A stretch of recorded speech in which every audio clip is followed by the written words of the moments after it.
Hi class, today what we're going to talk about, we are going to talk about periodic table. I emailed this periodic table to you, so make sure you pull it out and use this periodic table because this is what I'm going to be using. So it's good if both of us use the same periodic table and we're consistent. I also attempted to draw this periodic table on my whiteboard. It looks a little ugly, but I tried really hard to put it together, so be nice. Let's talk about this periodic table. So hopefully by the time our class is over, you're going to have some appreciation about this periodic table because the way it's put together is just beautiful. Now let's learn about this periodic table. So here on this periodic table, we have different elements. And if you go from left to right on a periodic table, on the right to left, they call this periods. Basically, they call their rows periods. And the column, if you go up and down, they call those groups. So rows, they call them periods. Columns, they call them groups. So remember that part. And then, if you look at the periodic table I sent you, there is a bolded line on the right-hand side. Okay, look at the periodic table and then see if you find the bolded line. There is a bolded line on the periodic table. Okay, everything to the right of that bolded line, those are non-metals. The elements to the left of it goes all the way down. Those are metals. So you find a bolded line. Everything to the right are non-metals. Everything to the left are metals. So metals, they're usually solid at room temperature and they conduct electricity.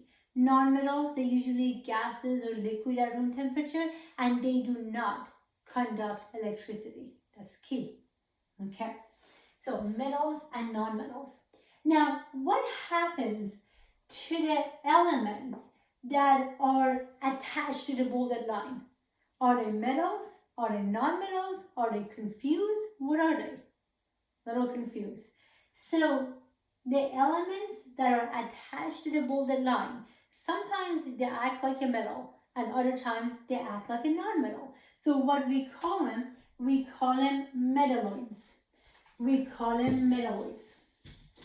So we have the bolded line, non-metals, metals, and the ones that are attached to the line, what do we call them? We call them metalloids. Metalloids. Because sometimes they act like a metal and sometimes they act like a non-metal. What those are? Those are boron, B, silicon, Si,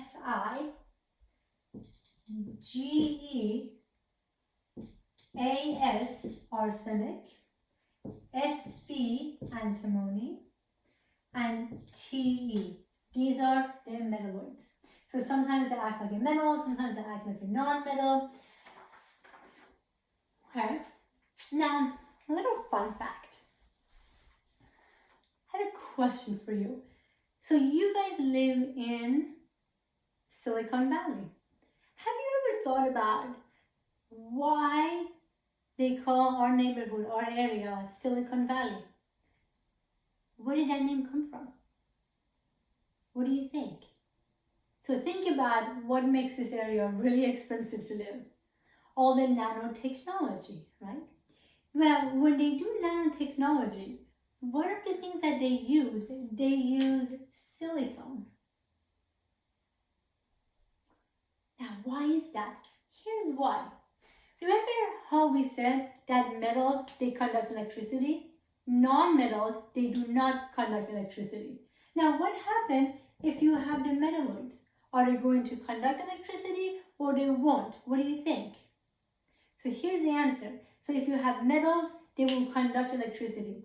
Non-metals, they will not conduct electricity. If you have metalloids, you can turn it on and you can turn it off.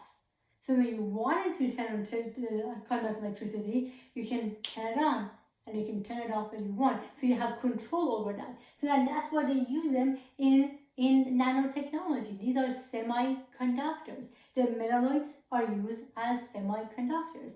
And this is why we call our neighborhood, our area, Silicon Valley. Something fun to let your parents know so they know your tuition is going towards something. So far so good? Okay. So we got metals, we got non-metals, and we got metalloids. So far so good. Now, some of the groups on a periodic table, they have a name. And I want you to know those names because I'll be referring to them by those names all the time. So you see the first group, group 1A, what we call them alkali metal. Alkali metal. So all of these are alkali metal. Now, if you look at the second group, we call them alkaline earth metals. And the way that I remember which one is alkali and which one is alkaline is by alkaline ends with E and BE also ends with E. Just a little something for me to remember it by. Alright, now over here, this block that I conveniently did not put the elements on it, what we call this block, we call them transition metals. You find a lot of precious metals under gold, silver, platinum. So this one right here, this block, those are transition metals. So far so good? Okay. So we have alkaline, transition metal. Now come to this group right here, the last one.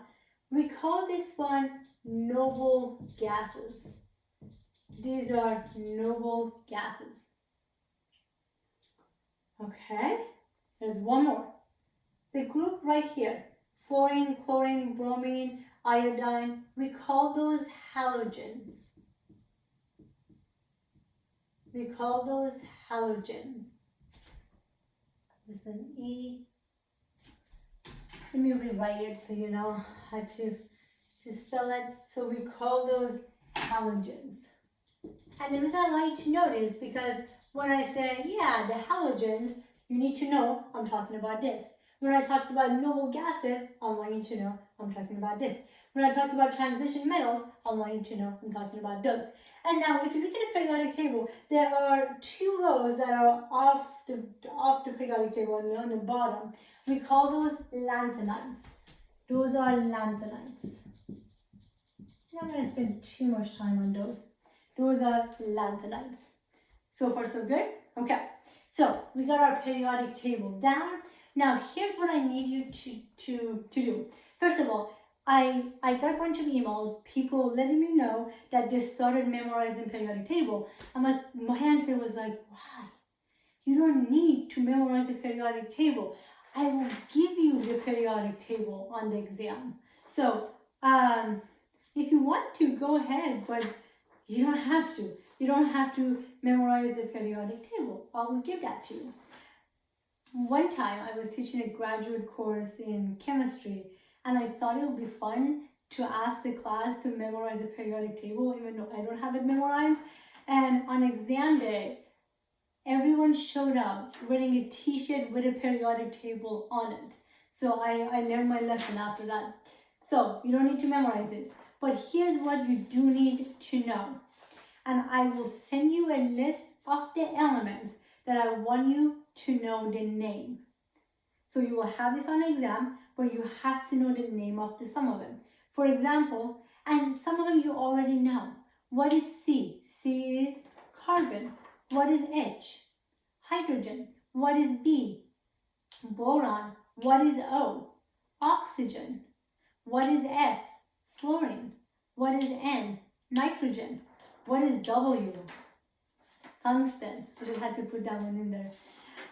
So I want you to know to memorize some of the names of these elements. And I will email you the list of the elements that I want you to memorize. But you do not have to memorize the periodic table. This will be given to you. So far, so good? Okay. So before I move on to the next part with the periodic table, I want to give you a fun fact. I have a question for you. How many of these elements do you think you have inside you right now?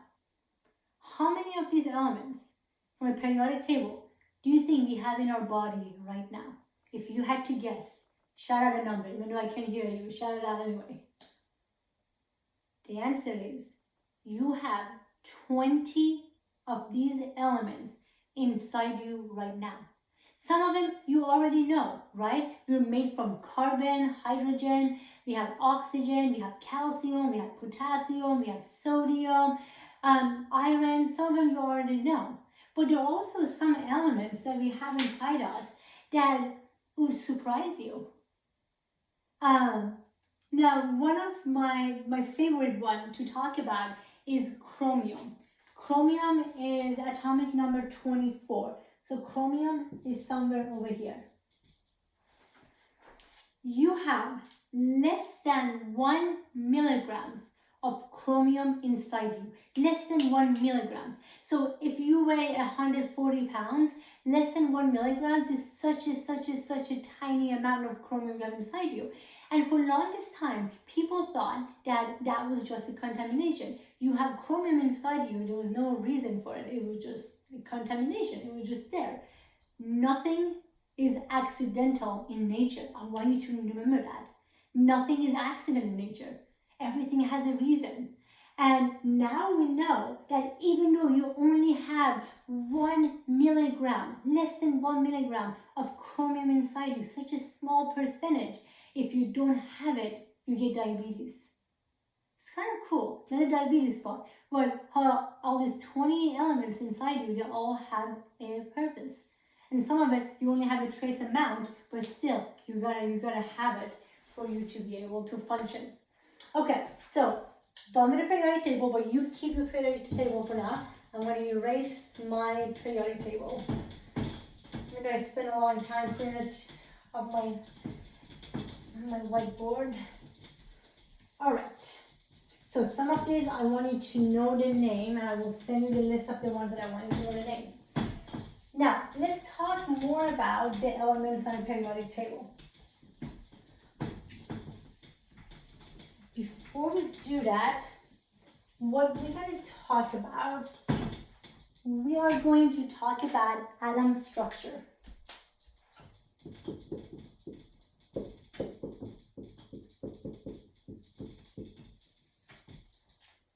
We're going to talk about atom structure. And you probably had this back in elementary school, the good old days. So if you have an atom, you have a nucleus. You have a nucleus. And what is inside the nucleus? Inside the nucleus, you have protons and you have neutrons. Okay? Now, protons, we usually abbreviate it with P, and they are positively charged. Neutrons with lowercase n, and they have no charge. So what I have in the nucleus, I have proton and I have neutron. Now, what's going on outside the nucleus? Now, outside nucleus, what I have an electron cloud. Outside the nucleus, what I have electrons. Okay? I have an electron cloud, and electrons are negatively charged. So what I have outside, I have an electron cloud outside the nucleus. Okay, now I have a question for you. So here is what's going on. I have a nucleus, and inside my nucleus, I have protons and neutrons. And what's going to happen is I have these electrons that are orbiting rapidly around the nucleus. Okay? Now here's my question for you. So proton and neutron inside this nucleus, and the electrons are orbiting rapidly around the nucleus. What keeps the atom together? As these electrons are rapidly going around the nucleus, how come they don't go off orbit and then go crazy? What keeps the atom together? What do you think? What keeps the atom together are the charges. Because otherwise, you have these electrons that go and moving really rapidly. They could go off orbit, but they don't do that. They're nicely tightly together. what holds the atom together are the charges, because nucleus has protons that are positively charged. Electrons are negatively charged. So the charges is what holds the atom together. Okay. Now, I want you to look at the periodic table. Look at the periodic table and look at the elements. All the elements on the periodic table, they have two numbers. Do you guys see that? So, if you look at the periodic table, all the elements on the periodic table, there are two numbers on the periodic table for each element. Let's go over what those two numbers is. One of them is the atomic number. The other one is a mass number. So if you look at the periodic table, the number that is in bold, that is the atomic number. Now, what does the atomic number mean? Here's what the atomic number means. Atomic number is number of proton or number of electron if no charge. And that doesn't mean much to you right now. What does that mean, no charge? Don't worry about it. We'll get there in 10 minutes. Okay, so atomic number is number of proton or number of electrons if there is no charge. So let's do a practice problem together. You ready? Tell me, what is the atomic number for carbon? 6. Good job. Okay, ready for next one? What is the atomic number for bromine? Let me give you a second. Is 35. Okay, so those are the atomic number. Now, let's go to mass number. What mass number is number of proton plus number of neutron. That would be the mass number. Number of protons plus number of neutrons. Wait a second. What happened to electrons? We said an atom is made from protons, neutrons, and electrons. I just told you the mass is protons plus neutrons. Well, how come we don't care about electrons? They don't contribute to the mass? They don't. Now, here's why. Electrons have such a tiny, tiny, tiny mass. They're so light that we don't really consider them. How light they are? One electron is 1,836 times lighter than a proton. That's crazy, right? That one electron is almost 2,000 times lighter than protons. So they're so light that we don't consider it when we're talking about mass. Proton or neutron is what makes up most of the mass. So far so good. Okay, now you have the periodic table in front of you. Tell me, what is the mass number for carbon? 12. What is the mass number for bromine? 79.9. Good. Now, let's do a few practice problems to make sure that you got this down. These are hopefully review for most of you guys. If not, no problem. So, AU is an element on a periodic table. If you look at your periodic table, try to find it. If you find it, it's a transition metal. And AU is gold. Now, what I want you to do, tell me the number of electrons, the number of protons, and the number of neutrons for AU. So pause me and then do this. Now that you unpause me, let's do it together. Number of electrons for AU. If you look at the AU, atomic number for gold is 79. So number of electrons would be 79. And there is no charge. Number of protons would also be 79 because atomic number equals the number of protons or the same thing as number of electrons. Now, what did you get for number of neutrons? Remember this, the mass is proton plus neutron. Do you agree? The mass is proton plus neutron. So, if we have the mass number on a periodic table, and we have the atomic number, so we have the proton, by subtracting them, we would get the number of neutron, right? So what I would do, I would basically do the mass minus atomic number.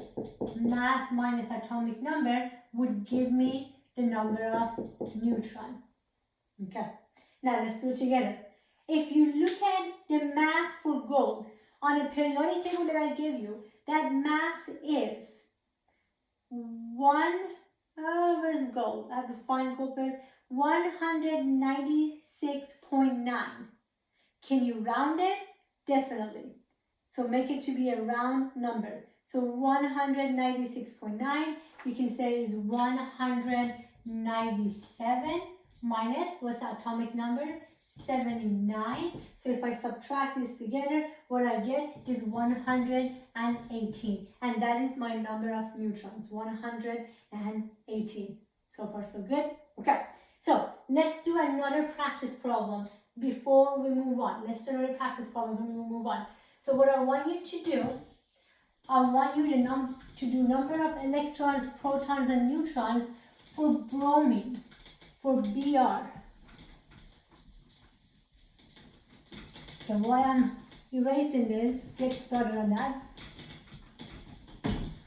So for bromine,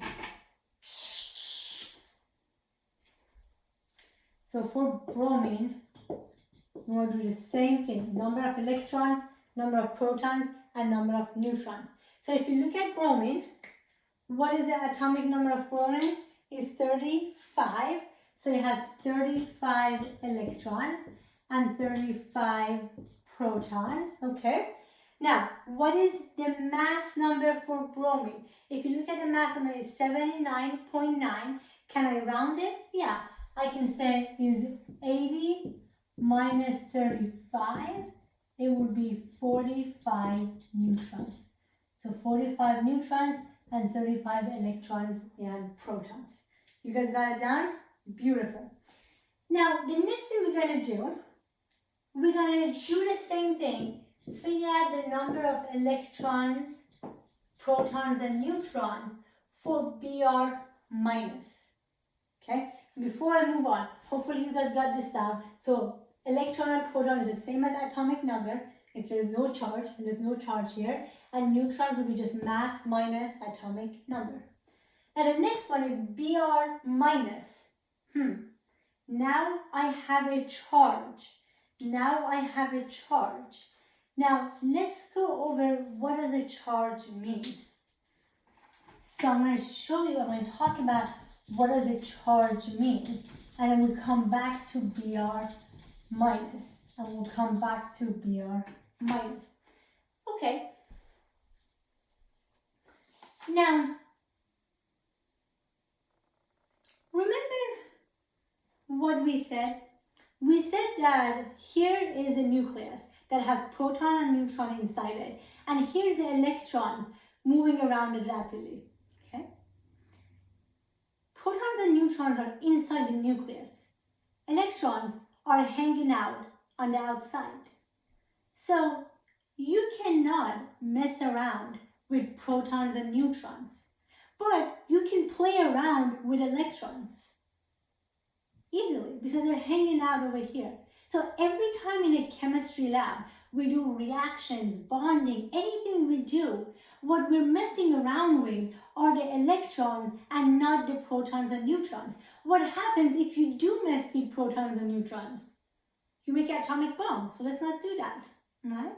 So what's easy to play around with are the electrons. Proton and neutron are much harder to mess around with. So every time you're talking about reaction, bonding, anything you're talking about, remember, electrons are what are ready to play around and be used for.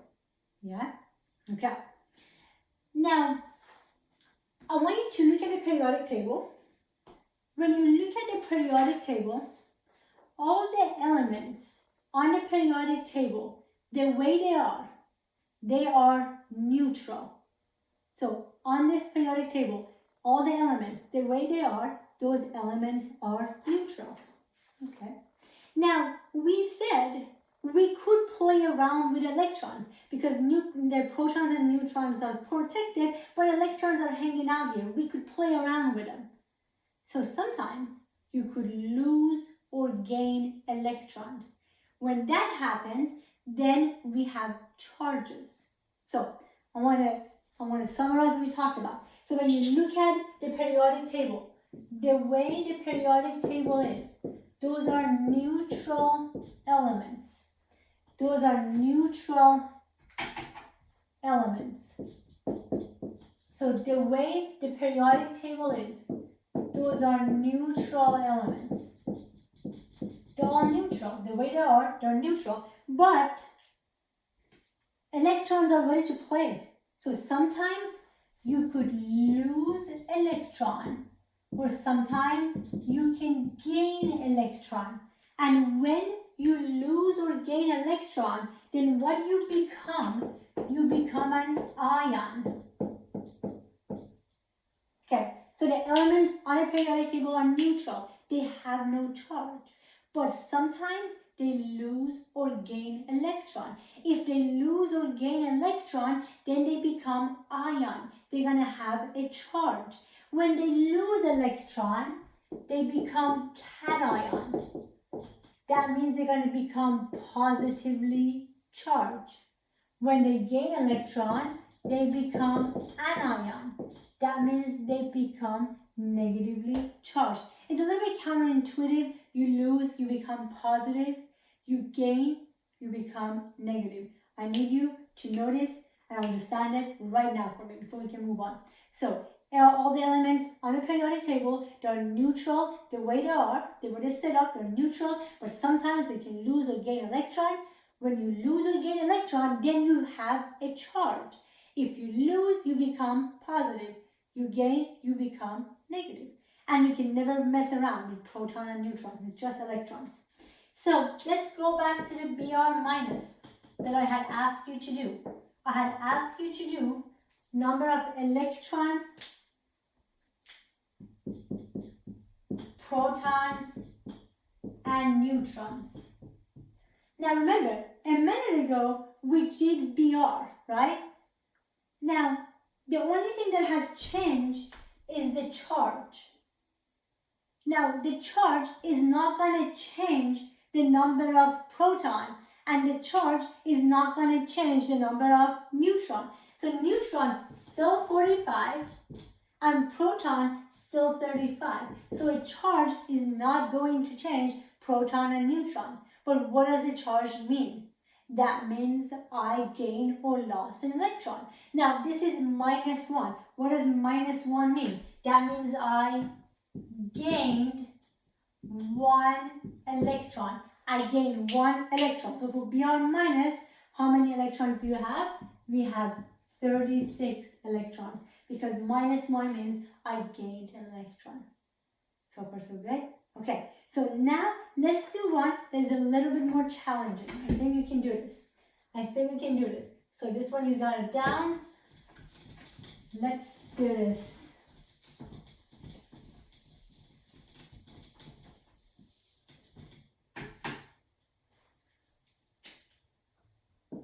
NH4 plus. Okay, I want you to figure out the number of protons, the number of electrons, and the number of neutrons. Pause me, do it, and then we're going to do it together. So, let's do the number of protons first. Now, remember what we talked about. So, number of protons is the same as atomic number, right? Now, this is a compound I give you. Doesn't matter. You can just add them up. This is nitrogen. What is the atomic number for nitrogen? The atomic number for nitrogen is 7. This is a hydrogen. What's the atomic number for hydrogen? Is 1. But how many hydrogen do I have? I have 4. Okay, so 1 times 4 is 4. 7 plus 4 would be 11. Okay, I can't do math in my head. So number of protons were 11. We're good so far? Okay. Now, we have a charge. If we didn't have a charge, number of electrons would also be 11. But we have a charge. What do I have? I have a plus 1. What does a plus 1 mean? That means I lost 1 electron. That means I lost 1 electron. Okay? So, that means how many electrons do I have? I have 10 electrons. Alright. Now, number of neutrons, remember what we talked about. Number of neutrons is mass minus atomic number, right? Is mass number, atomic number. Now, we said that atomic number of nitrogen was 7, hydrogen was 1, but I had 4 hydrogen. So altogether, the atomic number would be 11, right? So now I just have to figure out the mass to subtract it from. Let's do this one together. Because neutrons is mass minus atomic number. Mass minus atomic number. What is the mass of nitrogen? If you look at the periodic table, is 14. The mass of hydrogen is 1. I have 4 hydrogen. So if I add everything together, it would be 18. I got the math right this time. 18 minus 11 would be 7. So the number of neutrons would be 7. Okay, nice job so far. Alright, so I think we're good with the atom structure. Proton, electron, and neutron. And now you know what the charges mean. There is a couple things I'm going to talk about before we are done with this periodic table and atoms. The next thing we're going to talk about, this is such a good workout for me. We're going to talk about isotopes. What are isotopes? Now, I don't really like defining things, but this is one case that defining is actually good. I'm going to define it and we're going to talk about it. Isotopes, they have the same number of proton, but different number of neutron. So they have the same number of proton, but different number of neutron. Okay, that's interesting. Now, I want to give you an example to explain what this isotope is. So the way you write an isotope, you write the element symbol. Okay, let's do carbon, for example. So the symbol for carbon is C. So you put the symbol, and then on top, you put the mass number. On the bottom, you put the atomic number. This is how they write an isotope. Okay? Now, look at the periodic table. What is the mass of carbon? 12. What's the atomic number? The atomic number is 6. Okay? Yeah? Alright. Now, I'm going to write this down. Write it down and I'm going to talk about it. Carbon 12, carbon 13, carbon 14. Here's one thing I forgot to mention. I want to mention it now. I want you to remember this. That the atomic number of proton, is kind of the social security number for an atom. So remember that. The number of proton, the atomic number, is like a social security number for an atom. It tells them who they are. Okay? Now, we come over here. We have 3 elements. It has an atomic number of 6, atomic number of 6, atomic number of 6. As long as your atomic number is 6, you are carbon. So atomic number is like the social security number for an atom. It tells them who they are. As long as you have 6 your atomic number is 6, you have 6 protons, you are carbon. If your atomic number is 7, who are you? You are nitrogen, for example. So these are all carbon because they have 666 atomic number. But what they have different mass number. Because these 3 carbons have different number of neutrons. So they're all carbon because they have 6 protons. The atomic number is 6. As long as your atomic number is 6, you are carbon. But different carbon could have different number of neutrons, which makes it to have different masses. Now, these are really, really, really rough number. But it's about 97 carbon 12, 2% carbon 13, 1% carbon 14. What does that mean? Pay attention to over here. I'll make sure you understand it. Let's say you go to Safeway and you buy 100 carbon atoms. You can't do that, but let's say you could. So you're going to go to Safeway and you're going to buy 100 carbon atoms. If you buy 100 carbon atoms, 97 of those are going to have a mass of 12. 2 of them are going to have a mass of 13. And 1 of them is going to have a mass of 14. So if you buy 100 carbon atoms, most of them are going to have a mass of 12, but 2 of them are going to have a mass of 13, and 1 of them is going to have a mass of 14. This is what I mean by isotopes. They're the same elements, but they have slightly different mass on them. Now, because when I say you carbon, that means your atomic number is 6, right? It's almost like redundant. So the way they write these, they say this is carbon 12, this is carbon 13, this is carbon 14. Because the mass is what matters most. Because when you say I'm carbon, we already know you have probably 6 protons. You have atomic number 6. So when they say carbon 12, carbon 13, carbon 14, they're referring to the masses. And what do they use carbon 14 for? They use it for carbon dating. Okay. We don't have time to go over what carbon dating is. It's kind of fun. Maybe later on we'll talk about it. All right. Now let's talk about the last thing. Ready? Okay. Nice job hanging in there with me so far.